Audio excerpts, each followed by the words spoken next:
Hey everyone, just before this video starts, just as I finished recording, I just started uploading this video, I just caught the beginning of the Formula 2 feature race for Spa, and I know quite a lot of you don't really follow Formula 2, but there's been a huge incident at the top of Eau Rouge, and whilst we don't know what has happened just yet, I just wanted to say I recorded this video before that incident happened, and we don't know the consequences of that incident, but all I can say is that it looks big. So firstly, I hope everyone is okay, and if not, our thoughts and the whole Formula 1 community and motorsports community in general, we're all behind you and wish you a speedy recovery. So I just wanted to put that here because it looks serious, and I just wanted you to be aware that this hadn't happened when I recorded it. It's a sad day for motorsport by the looks of it, but thank you for letting me just say that.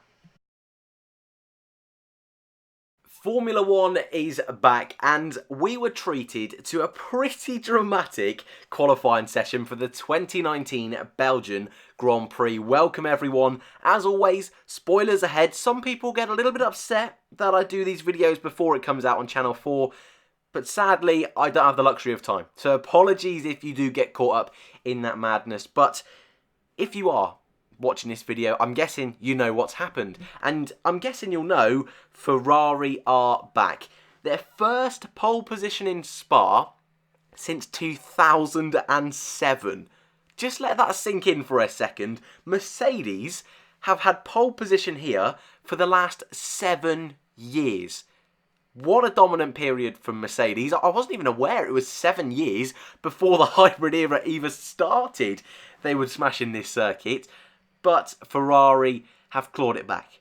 And it seemed throughout every single practice session it was going to be close between the Ferrari duo, but it was Charles Leclerc picking up his third pole position of the season, his third in his career, and a mighty 7/10. 7/10 in front of teammate Sebastian Vettel, who, when it came to push to shove, at the very end of the session, couldn't quite get a lap together. There was traffic, bit of a scruffy lap as well.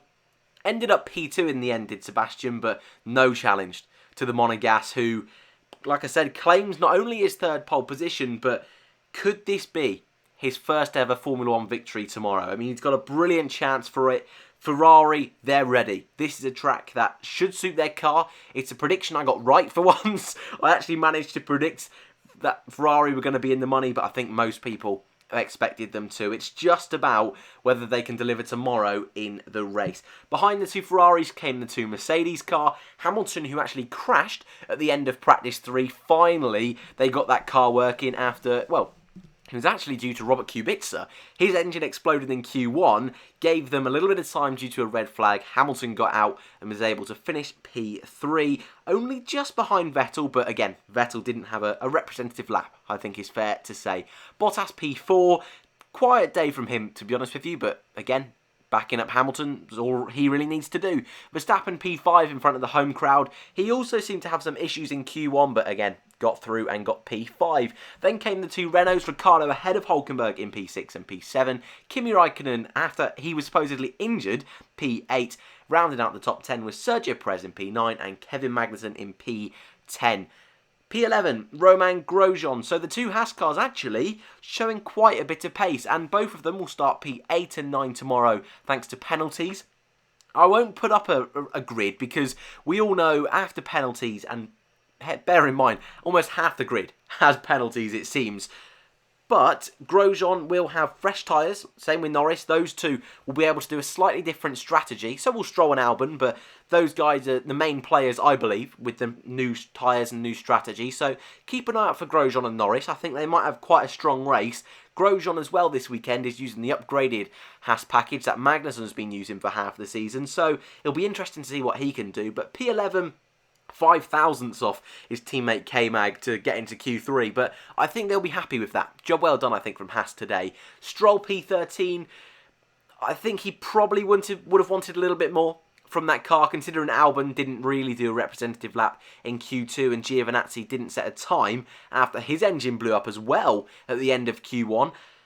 I think Stroll, the pace was there for Racing Point. I think Perez will be a little bit disappointed as well, starting down in P9.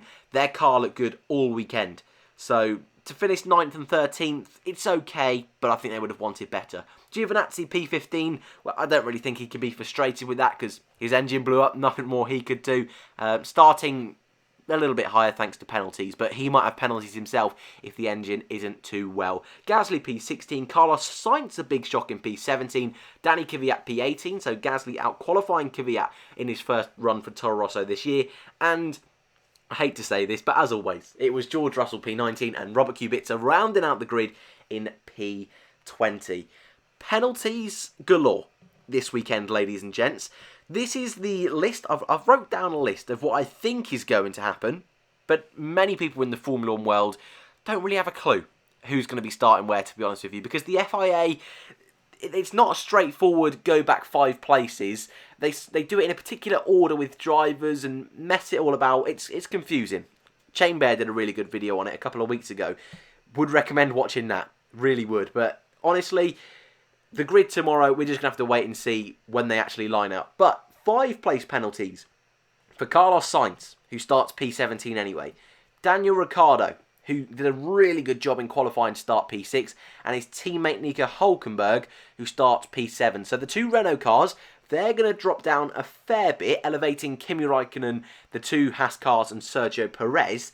But we've then got bigger penalties for Danny Kvyat, Lance Stroll, Alex Albon, Sergio Perez is a bit of a question mark, Robert Kubica, supposedly if he gets one after his engine blow up today, you'd imagine so, and Giovinazzi. But even that, it's all a little bit up in the air. So the grid that we've got on the right-hand side of the screen is just where they qualified this particular week. It's all a bit up in the air. But qualifying itself, what did we think of that? Because it's been quite a while since we've seen a qualifying session, and I think actually, just, off the top of my head, qualifying this year has been really good. We've had some brilliant fights up and down the field, and Q1, which usually is known as the, I was going to say the bit of a dog of qualifying, that's not a nice way to put it, but perhaps the more boring session. I don't like using that word either, but you know what I mean. It's a little bit long, hasn't really got major consequences at the front, you're just getting rid of the dead weight a little bit. Sorry, Williams fans.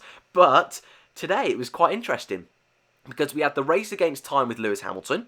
We had Max Verstappen, who, going through Pouhon on one of his instalment laps at the beginning of the session, seemed to have a bit of an engine cutout, so question marks what was going on there. We then had Robert Kubica's big engine blowout, which Mercedes engines, I think going into the race tomorrow, Mercedes as a team will have to be wary of that.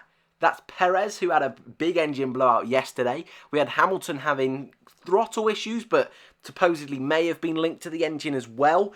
That was in practice yesterday, sorry. Kubica today, can they make it through the race? You'd expect so, but it's something they'll be wary about, and it'll definitely be in the back of their minds. But we also, I believe this was this in Q1? Might have been Q2. Apologies, I'm just fresh out of qualifying, but where Hülkenberg was trying to do a lap, he then passed Max Verstappen, who went behind the queue. Hülkenberg then wanted to tow himself, so slowed down to let the 2 Mercedes by. Then Verstappen wouldn't go by. The 2 Mercedes wouldn't go past Hülkenberg. It was all a real mess. We then had Raikkonen and Ricciardo on hot laps trying to go by. The 2 Mercedes cars wanting to stay in the correct order. Bottas in front of Hamilton. It was all a real mess. Brilliant to watch. It was absolute carnage, but it was a little bit tense, I think, for all drivers involved. They all got through, thankfully, but I think for a few of them, a few sweaty moments, I would say, and they then went on their laps and they had slightly cold tyres. It didn't matter too much in the end, but it was quite funny to watch, to be honest with you, but I did feel for them a little bit with the stress in the car. I think the standout result, obviously, is Charles Leclerc. I mean, as I mentioned at the beginning of the video, whatever you want to call it, really. As I said at the beginning, Leclerc, I think, really had the measure of Vettel. I think it's 6 races in a row now he's out-qualified Sebastian. But even this weekend, on the back foot in first practice, but then really stamped down his authority in P2. Then this morning in FP3 again, ahead of Vettel. And then even in most of the sessions in qualifying, not only had the edge over Vettel, but Vettel was making mistakes, and whether that's the pressure mounting a little bit, because Spa today mounts a whole year, since his last Formula 1 victory. Maybe that's it a little bit. Maybe it's the fact that we're having these big moves at the top. Red Bull, they're sniffing around for a driver. Ferrari, they're happy with Leclerc. Maybe is that getting to him a little bit? I doubt it. I doubt he's really planning that far in front in terms of his career, but maybe that's it. I just don't know. But I think today we really saw a Sebastian Vettel not at his peak. And again, there could be a whole host of reasons for that, but I was a little bit surprised. That being said, we saw a similar thing last season. Sebastian Vettel, Ferrari had supposedly the best car last year in Spa. Couldn't get the lap together, I should say, in qualifying. But then, lap 1 in the race, had a mega tow down towards Eau Rouge and up the Kemmel Straight, over to Hamilton, never looked back. Probably won't be as easy this time round with his teammate Charles Leclerc, but it's something to consider. It's also something to consider with Verstappen and Raikkonen, well, Verstappen in particular actually, thinking about it, because he's going to have 3 Ferrari-powered cars behind him. How good is that Honda engine going to be? It's really going to be a task for Honda this weekend, I believe. But that being said, the 2 Renault cars perform really well. So I think we're seeing the engine formula go out the way a little bit, but I think we're in for a really good race tomorrow.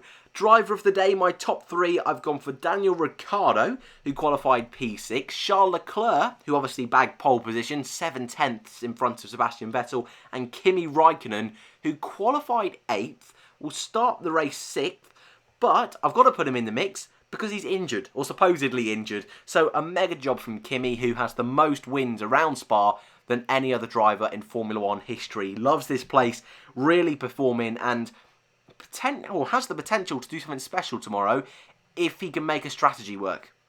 I'm really looking forward to seeing that. But any of those 3 are my driver of the day. It's so close between them all. I've gone with Ricciardo as my number 1 because for Leclerc, I think Vettel made the mistake, so that makes the gap look even bigger.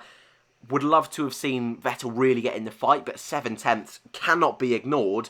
But I think for Ricciardo, to be in a Renault car that have struggled so much this year, to have a teammate Hülkenberg who's raring to go, but not only that, but to be comfortably, not only in front of Hülkenberg, but the rest of the midfield, and to be as close to Max Verstappen as he was, I thought was a mega lap, to be honest with you. So that's my top 3. Ones to watch tomorrow.